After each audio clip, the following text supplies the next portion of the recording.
നിങ്ങൾ pregnancy plan ചെയ്യുന്നുണ്ടെങ്കിൽ ഞാൻ ഈ പറയുന്ന പോയിന്റ്സ് ഒന്ന് ശ്രദ്ധിക്കുക കേട്ടോ. നിങ്ങളുടെ ഹൈറ്റും വെയിറ്റും വെച്ചിട്ട് BMI കാൽക്കുലേറ്റ് ചെയ്യുക. നോർമൽ റേഞ്ച് 18 തൊട്ട് 23 23 മേലെ ഓവർ വെയിറ്റും താഴെ അണ്ടർ വെയിറ്റ് ആണ്. ഇത് രണ്ടും പ്രഗ്നൻസിയിൽ കോംപ്ലിക്കേഷൻസ് ഉണ്ടാക്കാം. അപ്പോൾ ഇന്ന് തന്നെ നിങ്ങളുടെ BMI കാൽക്കുലേറ്റ് ചെയ്തിട്ട് എക്സസൈസും ഡയറ്റിനും ഒരു പ്ലാൻ ഉണ്ടാക്കുക.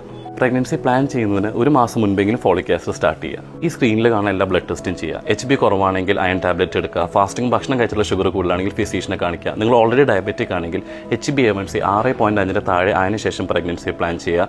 തൈറോയ്ഡ് ഫംഗ്ഷൻ ടെസ്റ്റായ TSH 2.5 താഴെയാവണം. ബാക്കിയുള്ള പോയിന്റ്സ് ഒക്കെ നെക്സ്റ്റ് വീഡിയോയിൽ. പ്രഗ്നൻസി പ്ലാൻ ചെയ്യുമ്പോൾ ശ്രദ്ധിക്കേണ്ട ബാക്കി പോയിന്റ്സ് നോക്കാം.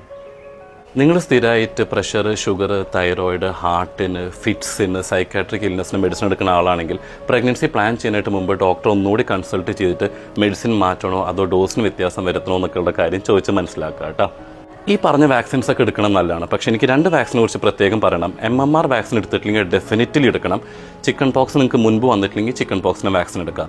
MMRും ചിക്കൻ പോക്സിന് വാക്സിൻ എടുത്തതിന് ശേഷം ഒരു മാസം കഴിഞ്ഞിട്ടേ പ്രഗ്നൻസി പ്ലാൻ ചെയ്യാൻ പാടുള്ളൂ കേട്ടോ.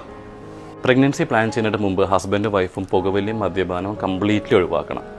നിങ്ങളുടെ ഫാമിലിയിൽ ആർക്കെങ്കിലും ജനിതകമായ അസുഖങ്ങളുണ്ടെങ്കിൽ പ്രഗ്നൻസി പ്ലാൻ ചെയ്യുന്നതിന് മുൻപ് ഒരു ഫീറ്റൽ മെഡിസിൻ സ്പെഷ്യലിസ്റ്റിനെ അഡ്വൈസ് തീർച്ചയായിട്ടും എടുക്കുക.